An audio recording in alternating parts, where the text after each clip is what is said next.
This podcast is sponsored by nobody. Hey dudes, welcome to Splat from the Past, the only 80s themed horror sci-fi show where things can get totally radical. Now today I will be welcoming a legend in the LA punk rock community, and I'm talking about Genny Schorr. She was the guitarist for Backstage Pass, and she's one of the founding members of the Screamin Sirens alongside my friend and past guest, Pleasant Gaiman. And she has a new book out called All Roads Lead to Punk. And in it, she talks about, being a part of those bands. She also is a fashion stylist. She got to work with Linda Ronstadt for many years and the Bangles, which I am so excited because you all know I love the Bangles, and we're gonna discuss working with them as well. She did their dresses for the Walking Down Your Street video, and the outfits for If She Knew What She Wants, and all of that stuff. And I'm so excited to be talking to her today. Those girls were wild, I'll tell you.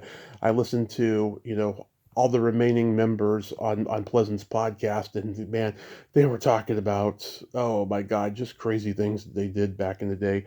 It's hilarious, just hilarious.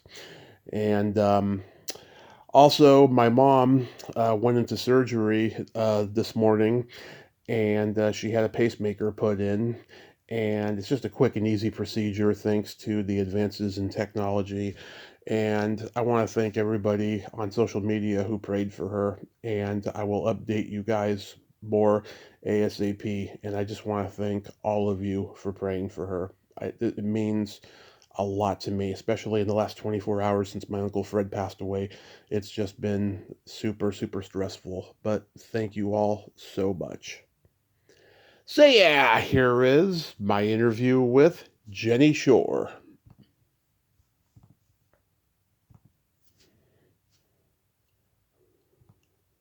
So, let's start with this book, All Roads Lead to Punk. What made you want to write this book at this point in time?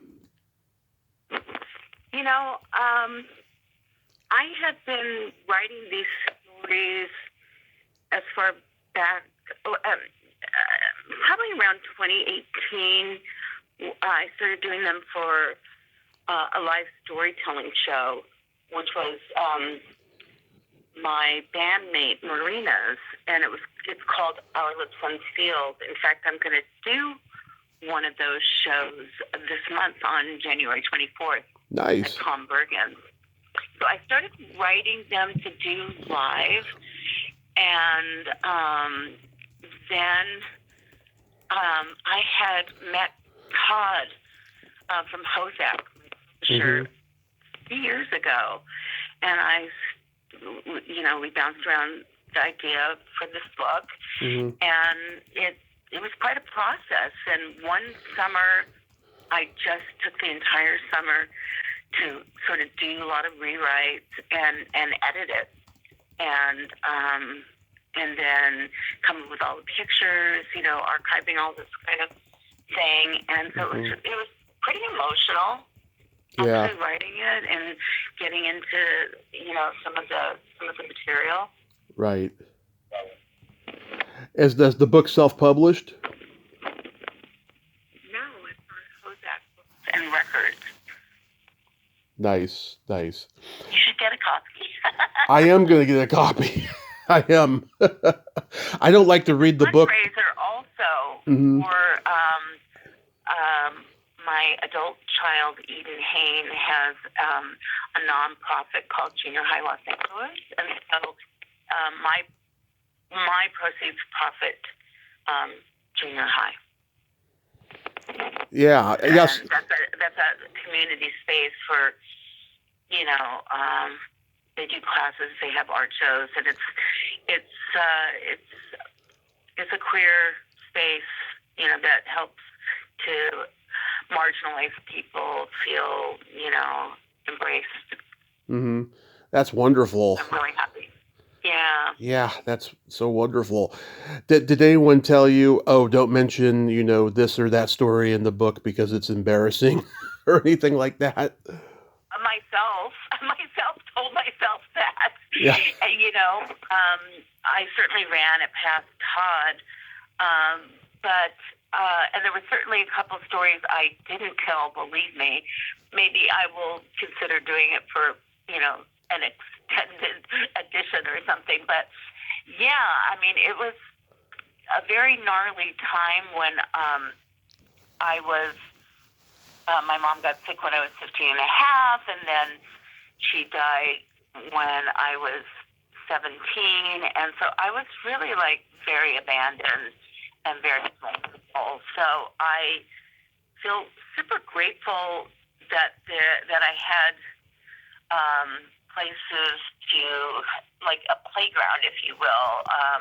There was the glam scene to begin with, and of course I had been playing guitar since I was 8 years old, so I was always playing music and trying out for bands, and eventually meeting my bandmates at a Dr. Feelgood show. Yeah. But I was making questionable decisions for myself, too young to be a motherless daughter. Yeah. In Hollywood. I think I dodged a couple of bullets, especially reading about what Carrie Crome just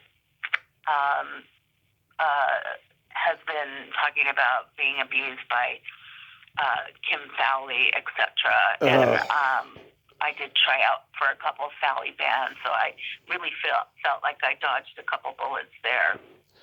I lost respect for that bastard when I started hearing stories about him. I mean, God, just horrific. Really horrific. Yeah. Absolutely. So, I guess it's a blessing that I wasn't in the Runaways. I did try out for the 3-piece with Sandy and Joan and Nikki Steele, and then Venus and the Razor Blades, who, although I had some really good friends that were in that band, just kind of a manufactured Sally-esque type band. And Backstage Pass, we were definitely like sort of an anti-Fowley band. We didn't want to be told what to do. Right. How long did it take to write the book? I would say that when I really got to it in earnest, it took it into summer.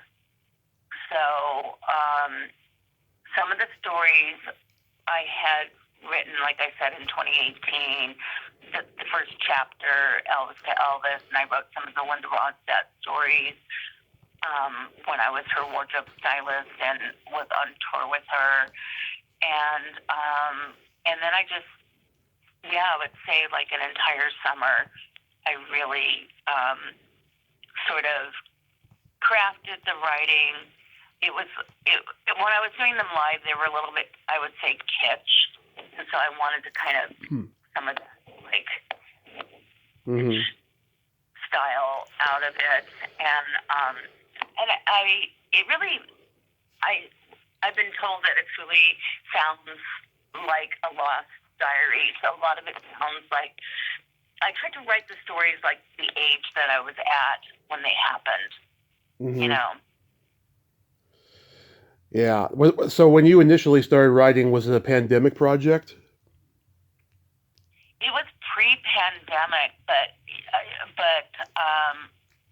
yeah, you could say. I did a podcast. I think you said you listened to the Metal Priestess podcast. Oh yeah, and we interacted that one time. Yeah. That was a pandemic project, but yeah, I think I was writing on. I think I was working on the stories then as well. It was sort of like a trickling, and then it got really serious.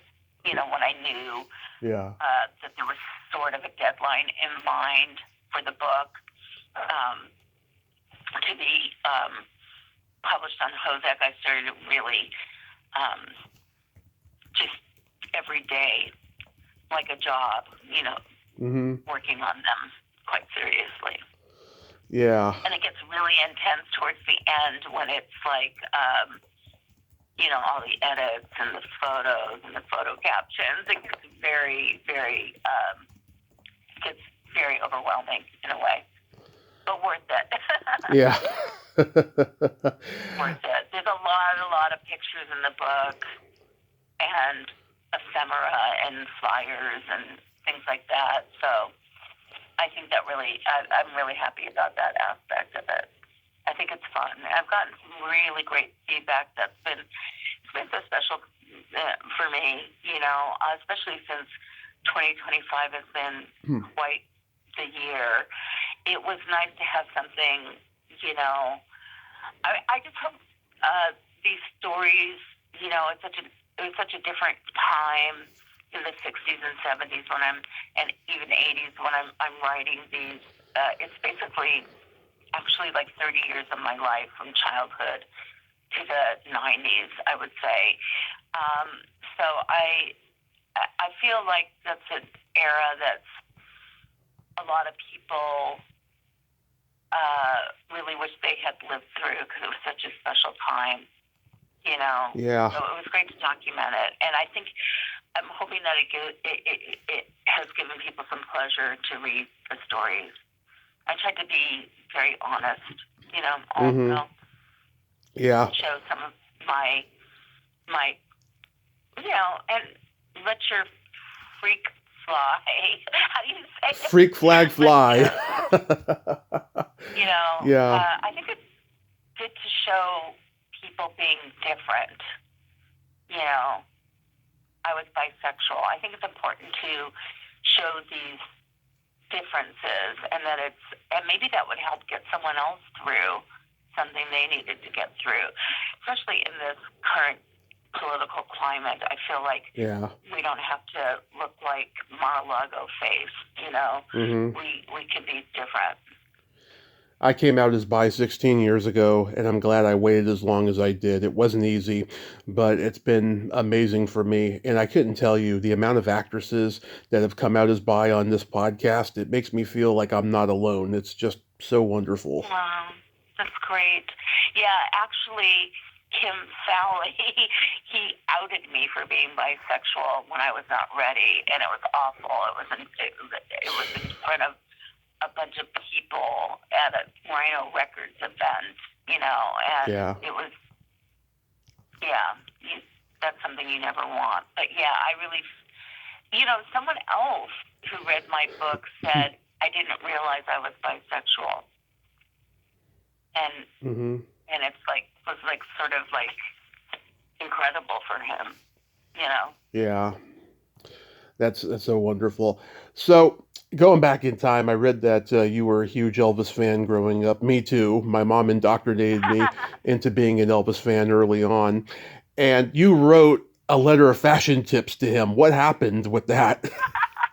Well, when I was, probably 5 years old, I would say, we had a neighbor who was our babysitter. Her name was Jill, and she had a beehive hairdo, and she was a big Elvis Presley fan, and she turned me on to Elvis, and I had a scrapbook, and but then, like so many people from my generation, I saw the Beatles on Ed Sullivan. My parents woke us up so we could watch it, and that was just mind-blowing. And I wrote a letter to Elvis saying, I think you should shave your sideburns and change your hairstyle to match the Beatles look. Which my mother probably stuck it in her drawer. Was probably hysterical, laughing when she saw it. So I was like a budding stylist even back then, and of course later became a wardrobe stylist. Which we'll talk about. Yep. The late 70s, yeah.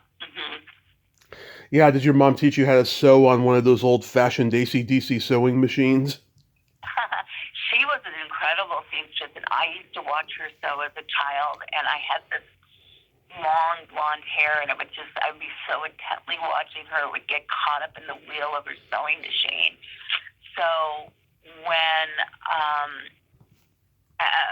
I met in the 70s, when I met this other woman named Tony, who was a seamstress for the band and an incredible sketch artist and did like all kinds of cool things. Like she did Rick Nielsen's like checkerboard pants and just really great stuff. I think she made one of the jumpsuits, her Fee Wable of the tubes, and I was like, it was almost like finding this young version of my mother in a way, because I was so enamored by what she was doing that I went from, I left Backstage Pass to do wardrobe. Mm-hmm. I was so struck by it. Yeah. Yeah. So what would you say is the definitive Elvis movie? For me, Yeah. I mean, I saw all of them, but for me, Viva Las Vegas was my thing. Yeah. And I loved Anne Margaret too. So I was very enchanted with Viva Las Vegas. 100%. My favorite. I used to have the movie poster, but I needed money and sold it, as I did with many things.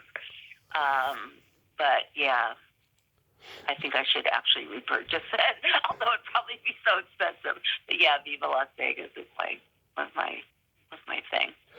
GI Blues was the one for me and my mom. My mom was a dancer in her early years, and she loved Juliet Prowse. And oh wow, I got to interview her niece a couple months ago, and my mom was so proud of me. She was upset that I forgot to mention how much she loves her, on record. But I told her later in email, and she was very happy about that. But yeah, it was great. We love GI Blues to this day. It's still our favorite. Yeah, I loved all those movies. Jailhouse Rock. Oh, the best. All of them.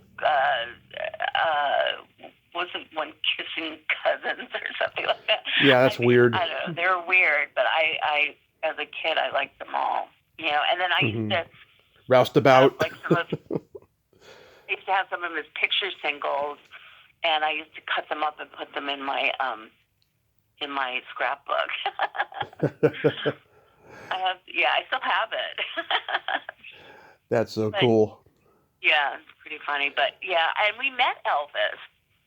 Mm-hmm. We met Elvis because Jill, the babysitter, he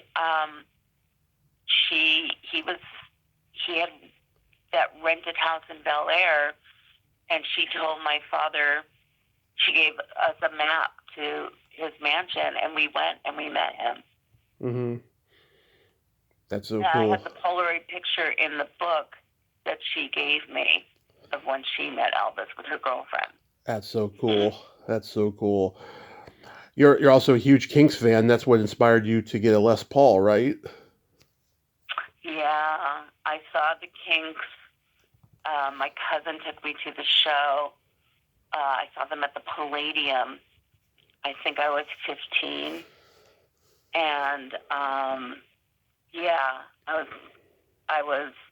I've always loved them. In fact, I was just looking at a photo of me when we opened for the Mumps at the Movie Gardens, and I was looking at my skirt more closely. I was like, oh my God, it's the skirt of like all my Backstage passes. I wish I still had it. And one of the most prominent hats you could see is the Kinks Backstage pass. Nice. So yeah, I was a huge fan. Huge. Yeah, what are some of your favorite songs from them? Oh, wow. I like a lot of the stuff on Kinks Chronicles, the Black album. Oh, the Greatest Hits album, yeah. Yeah, I don't know. So many, but I like some of the things like Dead End Street. And, me too. Some of the really very British ones. Picture Book. A lot of them are. Waterloo Sunset was something I danced to at my wedding. Yes, sir, no, sir. Yeah, I love all that stuff. I love Village Green Preservation Society. I went to a Wild Honey concert where they dedicated it to Village Green. I was like, damn, I love these songs. Yeah, Where Have All the Good Times Gone is my favorite. Yeah, it's a good one. God, Great it's one. it's so good. Yeah, it's so underrated too. I interviewed their producer Shel Talmy a few years ago, which was Oh yeah, fantastic. Which was fantastic. he was great. I've met him. I um, I remember being so jealous when Chrissy Hynde was dating Ray. I always Yeah. wanted to marry Ray Davies, although I'm sure it would have been horrible. Yeah, But I did. he's very I conservative. did meet him a couple of times. Yeah. So are you self-taught on guitar? No, no. After we lived, I first lived in Granada Hills and had the Jill, the Beehive babysitter, and then we moved to North Hollywood, and I had a babysitter named Cookie, who I recently got in touch with after all those years. Wild. I think we talked on the phone for 5 hours, but she taught me how to play guitar. She was probably around 17 or 18 years old, and she was, I was 8, and she was in a folk duo.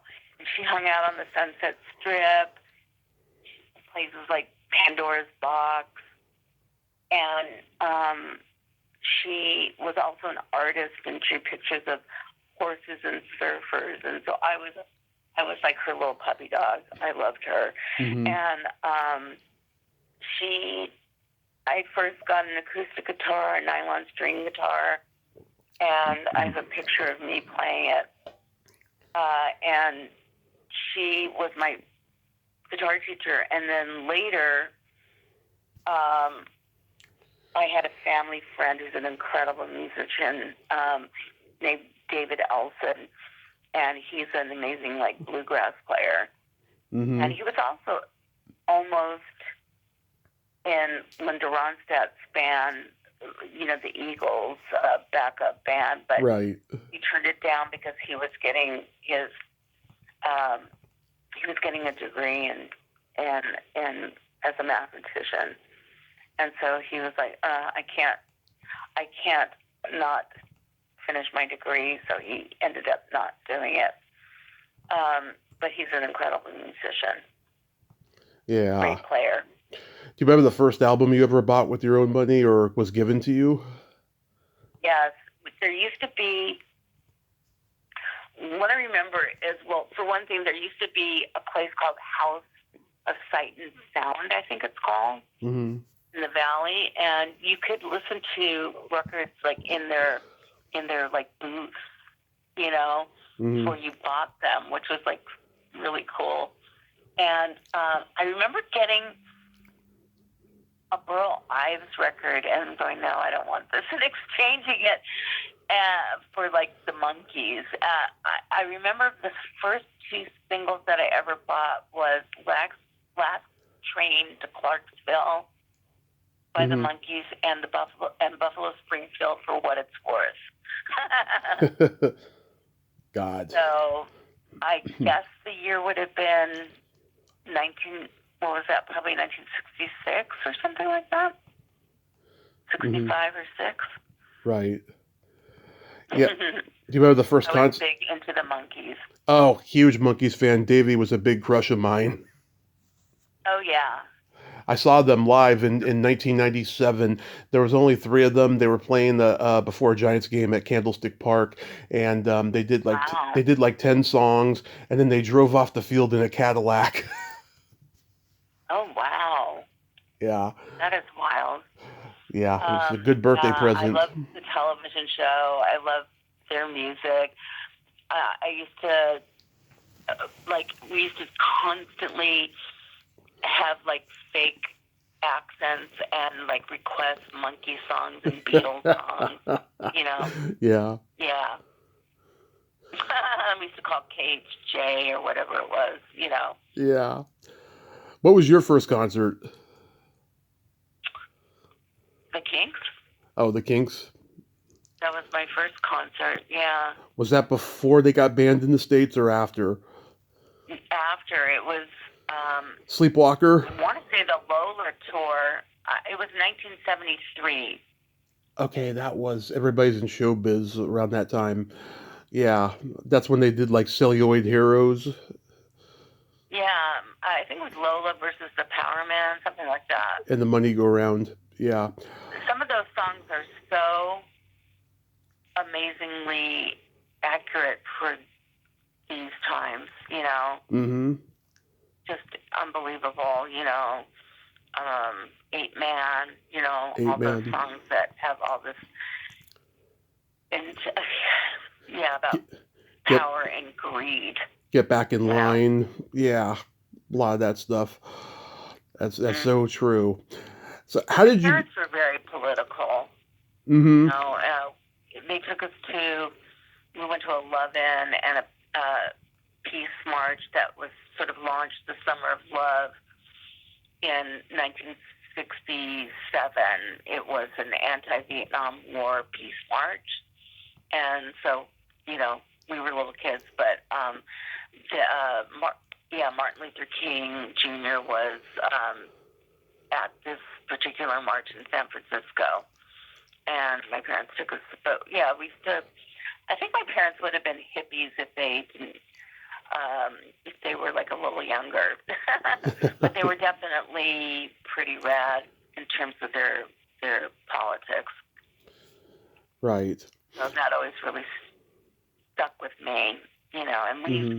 we used to campaign very young, like as young teenagers, for different candidates and things like that. Yeah. Sort of raised that way.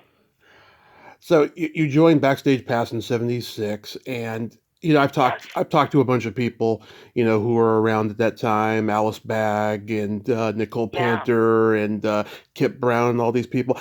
And it's just like it was like a small community of like everybody like knew each other, and it was a magical time. There was no internet, and all everyone had was each other. Everyone hung out more. It was a different time. Yeah, we did hang out a lot. We just hung out wherever we could, whether it be on a street corner or at someone's apartment, crash pad type thing. We made flyers. We did all these, do-it-yourself stuff. We took photos in photo booths. We cut things up, and it was like this. It was incredible. It was this little thriving, small little scene that we were creating. Yeah, I mean, And I think it all stemmed from glam initially, yeah, the New York Dolls. Yeah, all this pre-punk stuff. Yeah, the Stooges, the Dolls, Stooges, definitely T-Rex, all the glam bands that were T-Rex, happening. yeah, Cockney Rebel. And we were sort of coming out of like a lot of excess though, like dinosaur rock with a lot of, Mm-hmm. punk sort of kicked that in the ass. If you know, sort of these excessive like parties and memos. It was fun though, Yeah. but punk kind of came. There needed to be a change, Mm-hmm. and Yeah. so that occurred. Yeah. When that documentary, The Decline of Western Civilization, came Mhm. out, did you think to yourself, God, we should have been in that? I don't know if I thought about it back then. I was probably on to another chapter in my life, Mm-hmm. So, but of course it would have been great. But thankfully we have started getting documented on the scene, for what we contributed, which I'm really pleased about, because Yeah. women on the punk scene did many, many different things and had many different talents. So, and also we had, some of us were writers and had jobs, like Mm-hmm. Marina in my band, and she ended up co-signing the lease with Brendan because he was Scottish, and So we did many, many different things on the scene. So that is starting to get documented, which is nice. I just went recently with Pleasant Gaiman to the Punk Rock Museum. Shout out to Pleasant. I love her.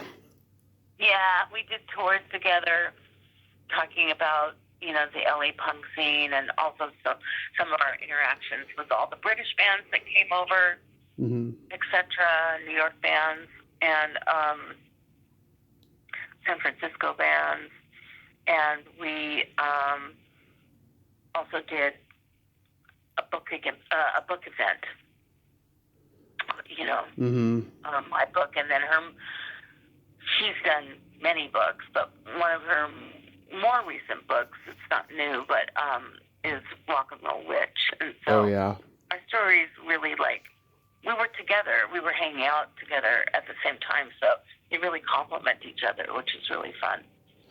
Yeah, I just adore her. You know, I've had her on here 4 times, and we just laugh every freaking time. She's just so funny. She's really good fun. She's hysterical.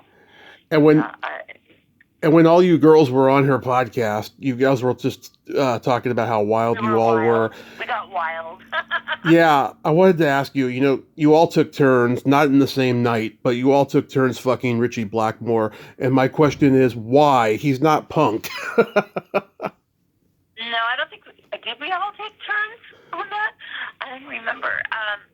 Yes, there was a period of time when I was hanging out in Hollywood. I was still in high school, but my mother was sick. So I was seeking out comfort, and I was running away to Hollywood with my friend Robin, who went to Grant High School where I went. And, you know, I was just freaking desperate, you know, I was grieving, you know. And so this was pre-punk.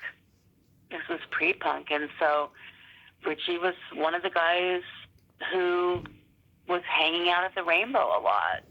And so I was just like, okay.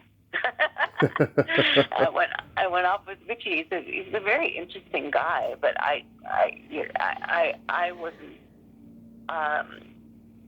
It was a distraction for me. Interesting. Yeah, I mean, my favorite Backstage Pass song is "Legend Come Back to Me." I just think it's one of those lost gems that should have been a hit. It's such a great song. Yeah. Spock wrote that. She passed away.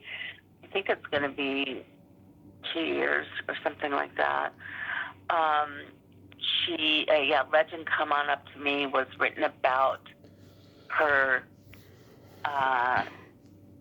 affair with Cozy Powell. Oh God. Yeah, she was sort of hanging out in Hollywood during the sort of golden groupie era. You know, so she was friends with Jeff Beck and Cozy Powell. She's also really good friends with, like, Mott the Hoople and, you know, a lot of the different bands of the era she was hanging out with. There's another guy, but I can't think of the band at the moment. But yeah, Cozy was somebody that she was really crazy about. So she wrote it, and that was written about him. And then on the podcast, found out that the guitarist or the singer from Girls' School was also going out with Cozy Powell at the same, like, it's sort of, but she's British. Right. So they were like, she was dating Cozy as well. It's pretty funny. That is pretty funny. Yeah. You guys got to open for big bands, Devo, Quiet Riot, Elvis Costello. Yeah. You got any good anecdotes about those?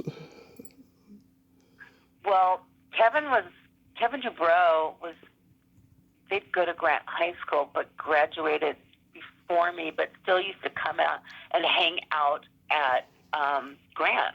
He was the first guy that I ever kissed, but I also used to hang out and watch him sew. He used to sew all of Quiet Riot's stage clothes, and I love that. Nice. Again, very comforting for me. And so he was hanging out at the Rainbow a lot as well. But so we opened up for Quiet Riot. I don't remember that much about it. Randy Rose bought a pair of shoes off of me, which were like beige platform shoes that he wore on stage. Mm-hmm. And he was very tiny, so he like fit into my shoes. So yeah, I wish Kevin was still around. I would love to talk to Kevin. Yeah. And was Rudy in the band still? No, I think this was. What was the first lineup? Well, Rudy Sarzo was in the first lineup. Then he left to join Ozzy, and then he pulled a switcheroo on him, and then went back to Quiet Riot. Whatever the very first lineup was, which I don't even recall at the minute, but the first lineup was early, and then I met Jake Riviera before he became Jake Riviera at a Dr. Feelgood show. He was their road manager, and that band blew my ever-blooming mind. And I got to know them, and I got to know him, and then, of course, he started Stiff Records with Dave Robinson, I believe, and we were very close with him, and he brought the Damned over, and half of them stayed with us because they got kicked off the television tour for upstaging them, the Damned did. And then they were super instrumental in getting us to, like, do our first gigs and things like that, to, like, quit rehearsing and start playing shows. Yeah. So, we first rehearsed at Cherokee Studios, where like Bowie was recording, I think. It was while Alice Cooper was there, and then we helped to build rehearsal spaces at the Mask, and we started rehearsing at the Mask. But yeah, we opened for Elvis Costello because Jake brought him over in November of 1977, and he was to play the Whiskey, and of course he didn't want anyone upstaging Elvis, so I don't know, he let us open. It was so incredible. So it was an entire weekend, and I guess it was 2 shows a night. It was great. Yeah. So it was great. We Elvis was, I think he did this. He threatened some heckler with like a broken beer bottle or something like that, or a glass. Yeah, it was pretty insane, and him and I heavily connected. And Marina's parents lived in Beverlywood, and they were out of town, so we all stayed there together with the band. It was really fun. It was an insane time. So in 1978, nerve-wracking. Yeah, in 1978, you leave the band, and is that when Straight Jacket come into your life? Yes, I first. There was these original owners, one of which I just recently got in touch with, which I just love, and his name was Jeff Bloom. His nickname was Raven. So I first worked there, and then Jake Riviera married Tony, who I had met separately. She lived on Clark Street, right near the Whiskey, and she was, making clothes for people in bands, and I was just wowed by that. And so we all became like co-owners of Straight Jacket. So yeah, I left the band in '78 to to to to work at Straight Jacket and then own Straight Jacket, and so I was always still playing music though, Mm-hmm. and I was still recording, and I was still doing stuff. It's funny though. People are like, "Oh, you can't like write songs and do clothes." I'm like, really? Why? Yeah. Very strange. It was hard to get support for, all the creativity just doesn't, doesn't have, creativity does what it wants to do. Oh, yeah. So it was hard to get support for all we did. But Tony and I actually started writing songs together. And there's some nifty little QR codes in the book where you can download and listen to them. Some of the other songs that I was doing at the time. Mm-hmm. So, and they were sort of a little bit more pop related. I was also in the Screamin Sirens. Yep. And the Go-Go's had asked me to be in the band when they were getting popular after they went to England and Margot was no longer in the band or they parted ways. I don't know.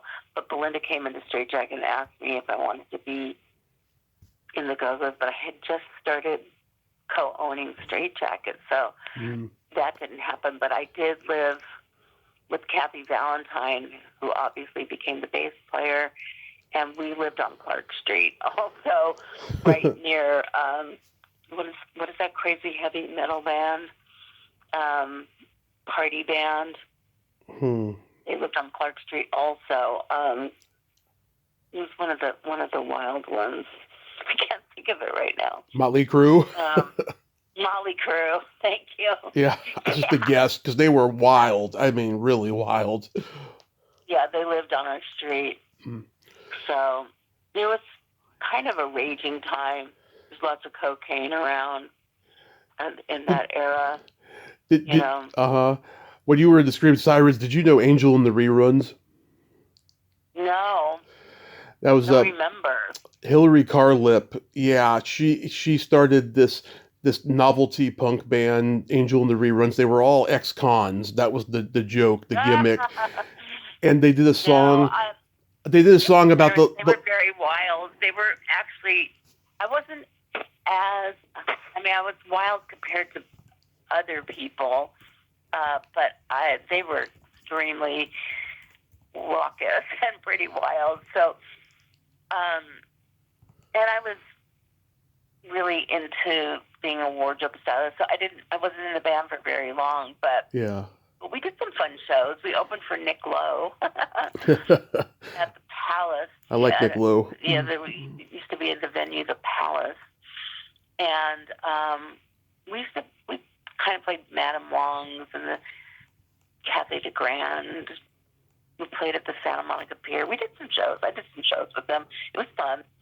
Yeah. Fur Dixon was in the band. Yeah. And she left to join the Cramps. And actually, Kathy Valentine filled in when Fur left. And I think so did Annette Zelinkas. Mm-hmm. And Boom Boom was on drums and Marsky Rains. It was fun. It was definitely fun. You used to be for a while, but then I started working. Actually, Straight Jacket closed, and I was on my ass. Didn't know what I was going to do next. But I met Linda Ronstadt, and so I went off to work for Linda and live with her. In fact, and toured with her. And didn't you live with Kathy for a while too? Didn't you live with Kathy for a while too? Yeah, during my Straight Jacket era, I lived with Kathy. That's why I said on Clark Street we lived together. Was she as I tour a lot. Was she as complicated then as she is now? In what way? I had a weird experience trying to get her on the podcast a few years ago and stuff. And she's just, I noticed she's very moody.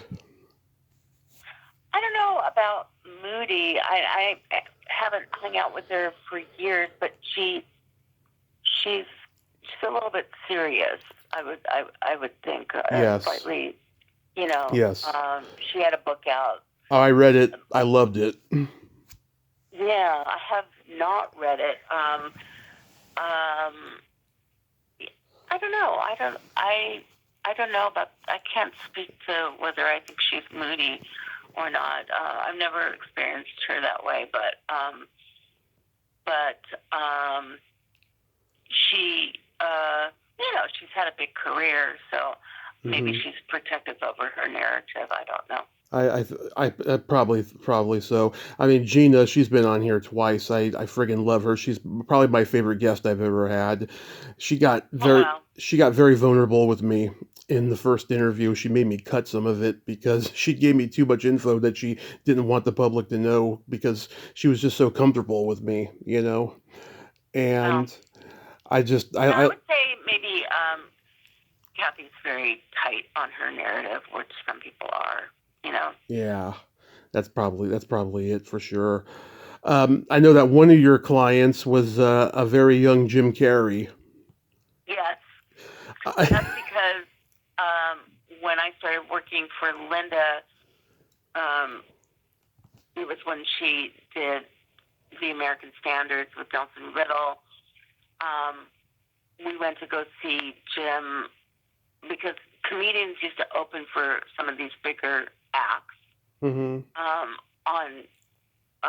these big summer tours. So we went to see Jim, and then they were briefly like an item, except for he was very young compared to Linda. He was closer to my age, really. So he was great, and I got to dress him also, which was fun. He was very talented. It was very, Yeah. He was doing his stand-up routine at that time. Oh, yeah. I remember he was doing on Golden Pond. Yeah. Yeah, he's like very multi-talented. I saw. And Linda actually helped get him introduced. Well, she started. She was in a relationship with George Lucas, and she introduced Jim to people and helped him get successful, actually. Right, I had heard that. She's really great about that. She's really great about introducing people to people. She's a really good catalyst.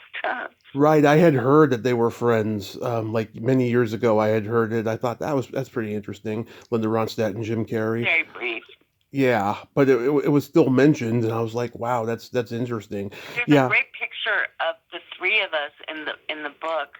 Where we went to this Halloween party. It was Leland Sklar's annual Halloween party. I know Leland. Yeah. And so they were dressed as Minnie and Mickey Mouse, and I think Jim did both of their makeup. Mm-hmm. And I was Tinkerbell. Yeah. And so there's a picture that Linda let me use that's in the book. Nice. I can't wait. Yeah, that picture of him posing for the magazine as Henry Fonda, I always thought that picture was so creepy, because he just does it so well. I did that picture. Yeah. I did that. I dressed him for that, yeah. He does it so well, and I remember he'd do Michael Landon and do his smiling face so well, and like Sammy Davis Jr.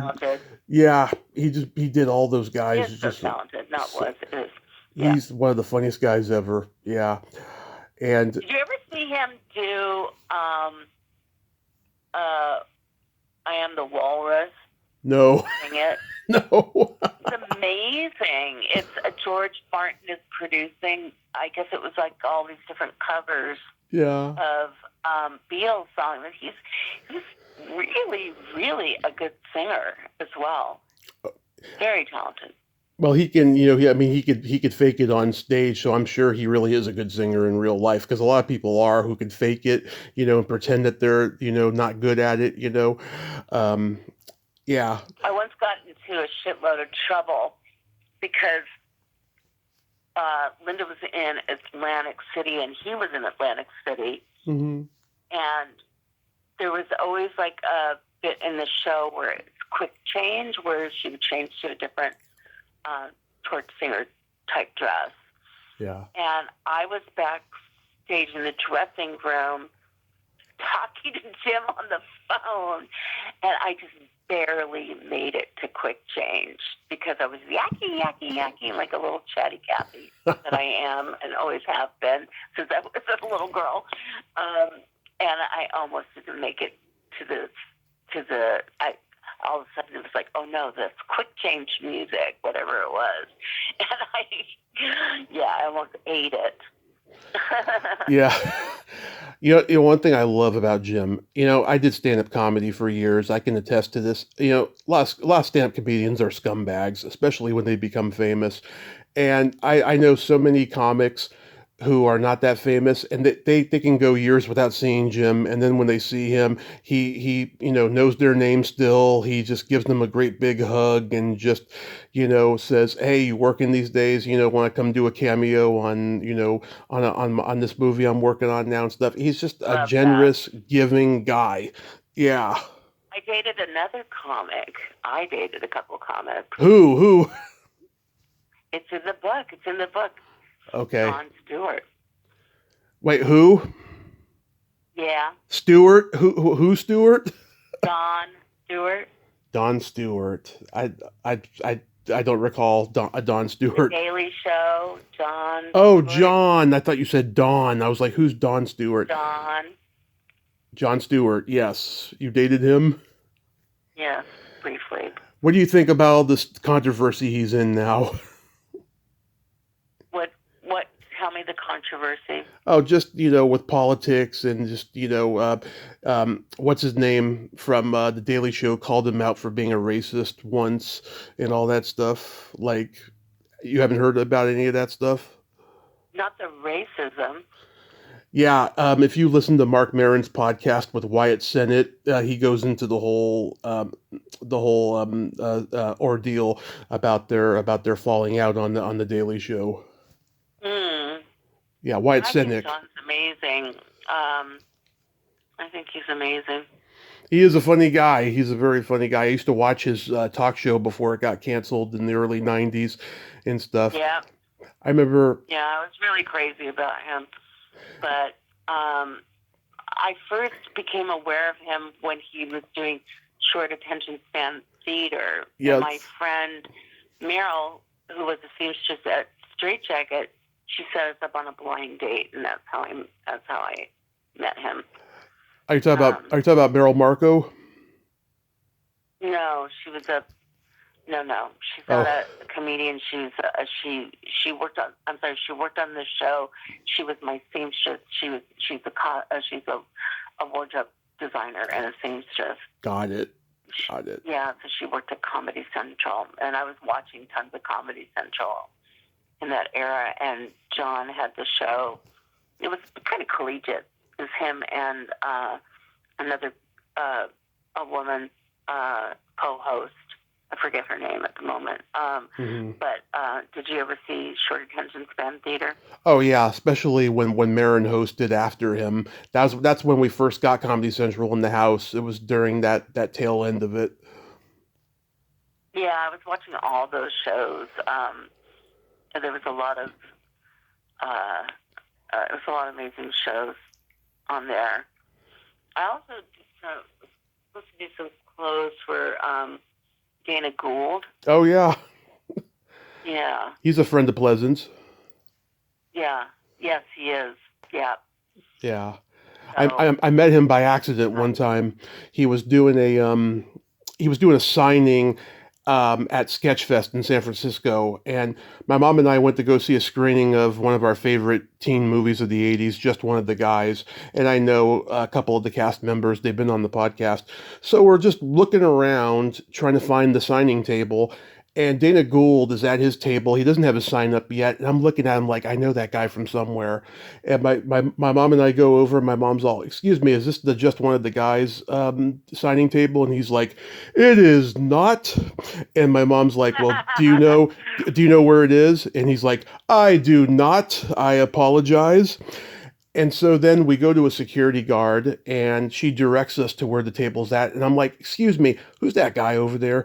And she's like, oh, that's Dana Gould. And I'm like, it was Dana Gould. Oh my God. I knew him from somewhere. He's a cute guy, for Yeah. sure. Yeah. The thing about comedy, like, you know, with, I felt like there wasn't a lot of, you know, at a certain stage when comedians are doing stand up and they just don't have that much money, so it was hard to do for, you know, for them to buy, Mm-hmm. you know, like wardrobe off of me, you know. Mm-hmm. So a lot of times that didn't work out, you know. Right. There was just not that kind of budgets and things. I was looking to branch out, like from rock and roll, but yeah, it's kind of hard to do that. So Also, dating comedians, not recommended. Not no, recommended. no. Now I know why I didn't get dates and I didn't get chuckle fuckers when I was doing comedy because, yeah, everyone is ill advised not to go near us. Yes, right. Too many problems.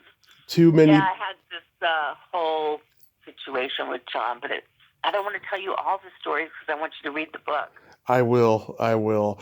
But I promise. It's just the thing is, I come from the Larry King school of like not reading the book beforehand because I don't want to know the answers already necessarily. I mean, I'm doing research obviously, but not like I don't want to know the answers right away. I get it. I And get it. and also Yeah. too, that's funny. I'm not lumping you into this category, but like certain people that I interview who like had bad reputations when they were young, when I read their book, I'm not surprised because, they still won't own up to the shit that they did in the past. They just act like, Yeah, they are who they are, I'm pretty honest in the book, and I Yeah, I know. show my blunders.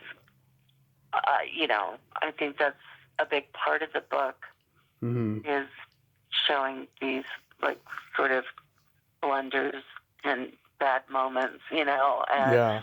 and good moments, and they were, it was what was happening for me at the time. Hmm. So there's lots of sex, there's lots of drugs, there's lots of rock and roll, there's lots of mistakes. It was a different time, Hmm. you know. Stuff that I'm writing in my memoir as well. I can totally relate. Oh, good.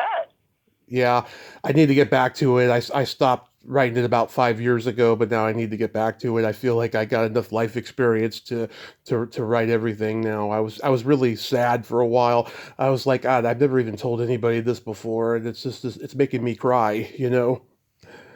It's very emotional to write this stuff, and some things that was coming up for me, to do with my mom, things that I forgot about. Right. And a couple things I just couldn't own up to. But I did as much as I could. Right. But it gets interesting when you're working on this stuff, like you're saying that, you felt like crying and that kind of thing. It Hmm. happened that way for me as well. Right. And then you have to make the hard choices of what you want to reveal and maybe some things that you don't. Yeah. But I do show a lot of it, and Yeah. like I said, it was for me, it was like a different era. There was, it was a time of a lot of promiscuous Oh sex. yeah. People were having group sex. There's a lot of stuff going on. Oh, we did that too.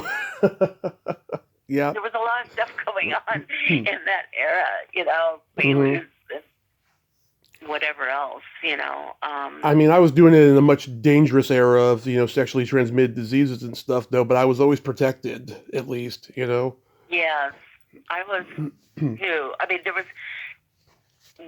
AIDS hadn't hit yet, but then it did. Yeah. Of course.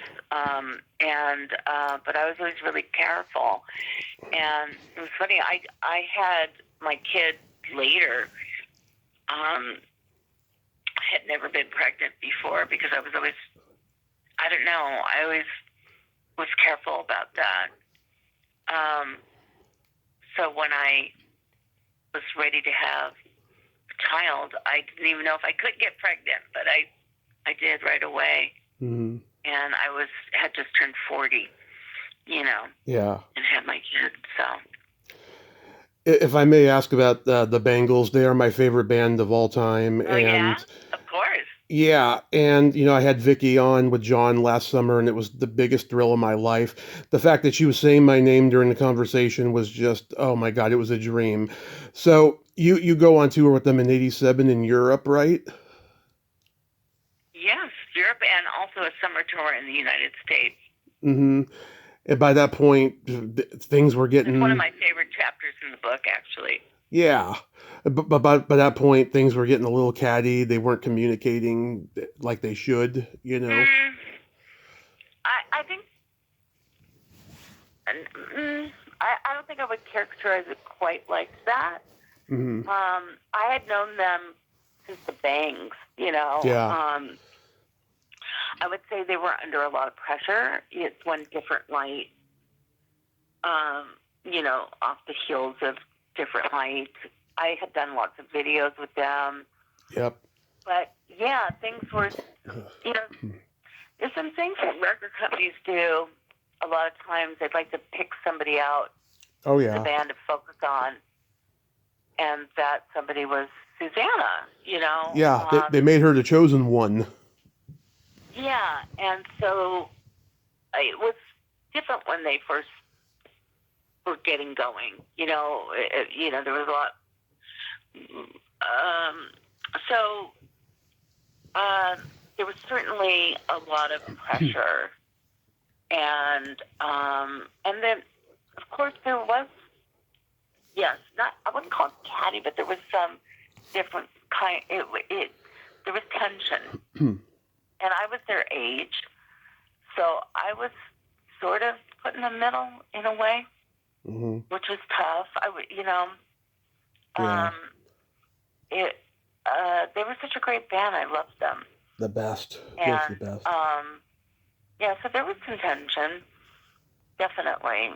And it was hard for them to navigate. It was hard for me to navigate. I was used to working just for Linda, just focusing on her. Mm-hmm. And I guess her backup singers as well, but Linda. And so now I'm dressing 4 members and trying to, make them all feel heard and special. And it was hard, Mm-hmm. Yeah. It was hard because there was definitely tension, some rivalry, some issues, and I think the record company only made it worse. I'm old enough to remember the day that the video for Walking Down Your Street first premiered on MTV, and I was 3.5. Yeah, I did that. Oh yeah, I was 3.5. My mom was in the garage doing laundry. I'm in the living room. I'm laying on my belly with my adorable souls in the air, watching this video. And to this day, I still get chills when I hear the song playing in the supermarket, and when I'm watching the Yeah, video. I hear it too in the supermarket. That's so fun. Yeah, Yeah. that was the song we were promoting on the television tour, the European one. They were also won the British Pop Award. I forget what it's called. And Where I Meet Ray Davies Again at that award show. Yeah. Yeah, we had some incredible times though, but we all had fun also. Yeah. Despite any of the undercurrent, we had a lot of fun. Yeah. We had a lot of fun. There was a lot of fun to be had. And I've interviewed a couple of the directors of the videos. I've interviewed Gary Weiss. He was a grump, I'll tell you. And Dan Perry, who directed If She Knew What She Wants video. He's a longtime friend of Susanna's mom, Tammy, who I've had on the show as well. And yeah, I mean... Yeah, I worked on all those videos, and also, and I mean, it was I love the music. I love everything about it. I feel like my band, Backstage, would have kind of gone down that road, if we had more time to develop, I think we would have been similar to that kind of their sound. I think that was what we would have gravitated towards. Oh, because we have a lot of the same musical influences we did. But yeah, going on tour was very interesting. There was like lots of different things that happened. It was quite an experience, you know. Yeah. Really, it was pretty wild, and there was, we interact with like Prince. We interact with Duran. There's lots of crazy stories in there when we were on tour. But yes, there was tension. But yes, we also had a lot of fun and laughter, and the music was great. Yeah. And it was a very special time for me. They were just they were my reference point for how cool females can be. You know, I just I loved them for that, and I still do. They're a special band, very special band. Yeah, I love them as well, and I have a jukebox, and I always, when I get too uptight, I play that song, "When It's Over, Let It Go." Yeah. You know that song? Yep. I love. Yeah, I mean, I love all their songs. I mean, there's not a single dud in the whole bunch. You know, I heard they were great. They were a great band. Yeah, I mean, even when Annette was in the band, you know, and she's playing harmonica on "How Is the Air Up There." God, I just love that. It's great. like it's all great. To me, that's their "Love Me Do." You know, that's their "Love Me Do" or their "Please Please Me." All right, we discussed that. We'd been in contact all those years ago, and I told you to listen to the Metal Priestesses episode with Linda and Susanna, right? Right. Yeah, I'm going to. That was fun. Yeah. Are you going to go back to podcasting? You know, I don't know. That was definitely a pandemic project. If I wouldn't be opposed to it if I ever got the opportunity. I think you're good at it. Be a co-host or something. Yeah, I think you're good at it, you know, and Thank you. yeah, and you know, I mean, you've got all these great stories, you know, and you talk to so many interesting people that you've known forever. I mean, it's great. So will you get back in touch with me after you read the book where I spill out all my guts? Of course. Of course. Absolutely. Absolutely. I know I'm going to find things that I can relate to personally, and I've read some books lately from past guests, right? And the stuff that I can relate to, I've DM'd them and you know told them and stuff, and sadly, I didn't get a response from them. It's almost like they were telling it to be shocking, you know? It's just I'm hip to a lot of bullshit. I'm hip to so much bullshit in this industry. It's insane. Okay, well, I have high hopes that you'll appreciate the vulnerability. I will let it out there, and then we could do a part 2. I would love that. So what do you got upcoming? Are you doing like any like special book signings for this or anything? Yes, I'm doing an Our Lips Unsealed show on January 24th. Where's that at? That is at Tom Bergen's, and it's with a really good set of people telling rock and roll stories. So I'm doing that, and I'm going to be selling books and signing them. Nice. And I have some other upcoming things that I'll be doing. I'm hoping to go to San Francisco. I have like irons in the fire. I'm working on it. So if you come to San Francisco, I will do my best to go. I promise. Okay, where do you live? I'm living in Modesto. Modesto, okay. Yeah. So Yeah, I'll let you know. I'll definitely let you know. I'm in the midst of speaking to some people and trying to figure out what the best venue is for that. I might do some kind of tie-in with Straight Jacket Mm-hmm. At a type of similar clothing store. We'll see. I'm trying to be creative, and I'll be doing more things for the book this year, definitely. And it just keeps like sort of growing legs, which is nice. It's fun to be on a small sort of punk label. I'm really enjoying that. That is so awesome. Yeah. So. So real quick, can we play my secret silly Sure. game? Yeah. So this is a series of silly slumber party questions. It's no win or lose. It's just pure fun. And how the game Okay. works is I ask you the question, you answer it, and then you ask me that exact same question and I answer it. And feel free to comment on the answers because they might be funny. Okay. Okay, Jenny, are you ticklish?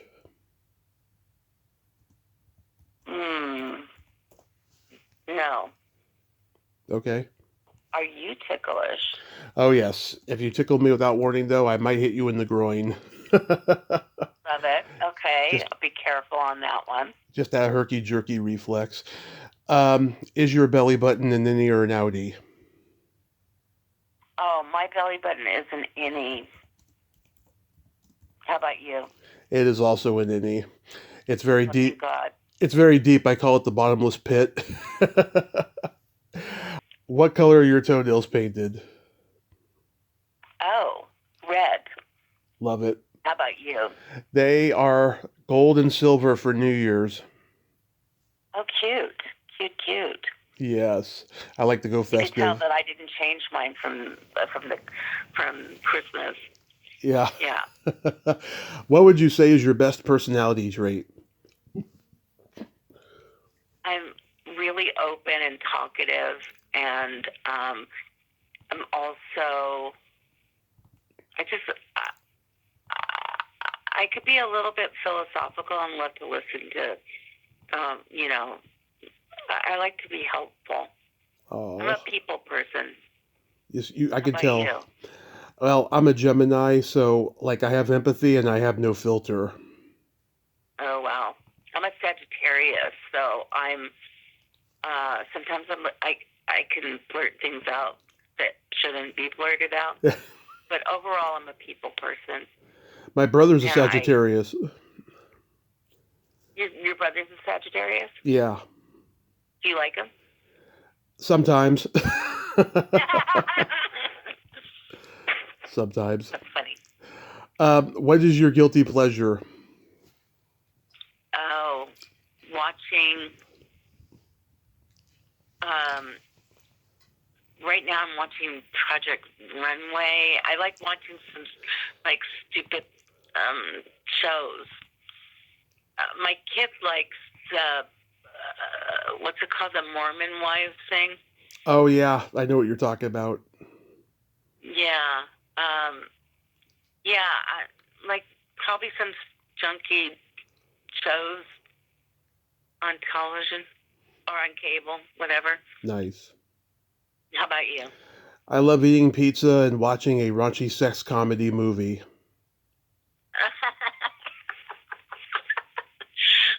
I do like eating too. I have to admit, eating is nice. In fact, I want to eat food right now. Oh yes.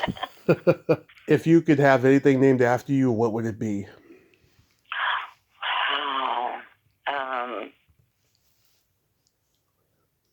Maybe my Les Paul Jr. Love it. How about you? Get ready for this. A vibrator. Vibrators are good. Yes. I go along with that. Yes. I go along with that. I would call it the Tommy Chatsy. I love Buzz. that. Buzz.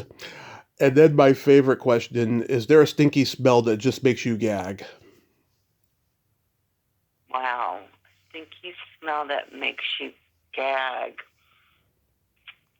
I worked in healthcare, Oh, so I got pretty used to icky stuff. Can't. I'm sure there is. I'm sure there is. I'm not. Maybe puke. I don't know.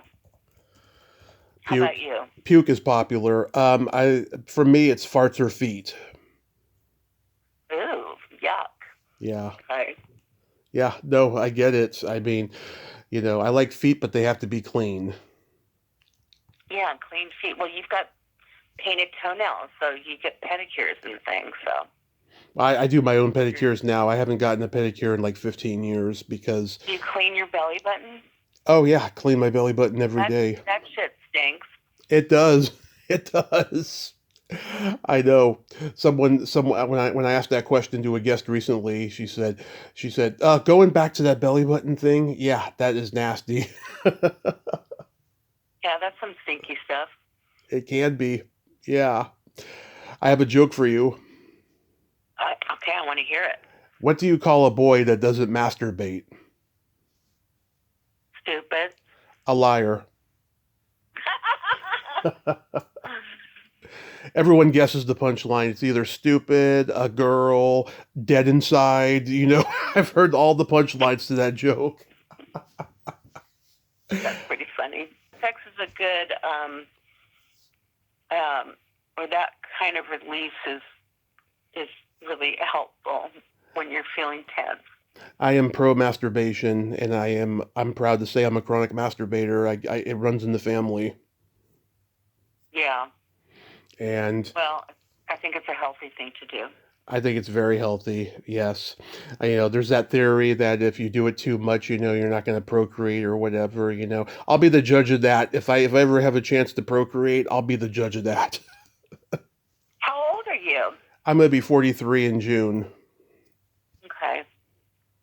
Yeah, I got one out just under the wire, if you will. Yeah. Just under the wire. Genny, thank you so much for coming on today. You are just Sure. a wonderful ray of sunshine, and I hope that Thank you. I hope that despite the fact that I didn't read the book, I hope this was just as fun for you as it was for me. Yeah, no pressure, and you don't have to read the book, obviously, duh. But I want to. I want to read it now. Oh, yay. I love it. And will you call me after you do? I will. I will call you, and I'll even have you back can ask me on. all kinds of other questions. Yes, I'll have you back on for a part 2 as well. And so people can go to your website and Amazon to get the book? Yes. So it's on Kovac Books and Records, and it's also on Amazon now. Mm-hmm. Awesome. Awesome.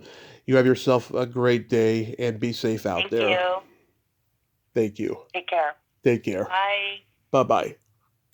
Well, there you have it. Genny Schorr, ain't she a sweetheart? Oh my God, I friggin' love her. I gotta read that book now because she is just such a character and she's so zen and she's so sweet in the process. And, that was a fun, spontaneous conversation and I enjoyed every moment of it. And you can all get the book, all roads lead to punk on Amazon or Genny's website, www.jennyshore.com. Well, until next time, this is Tommy Throwback Kovac saying there's no shame in living in the past because the present sucks. Later, dudes.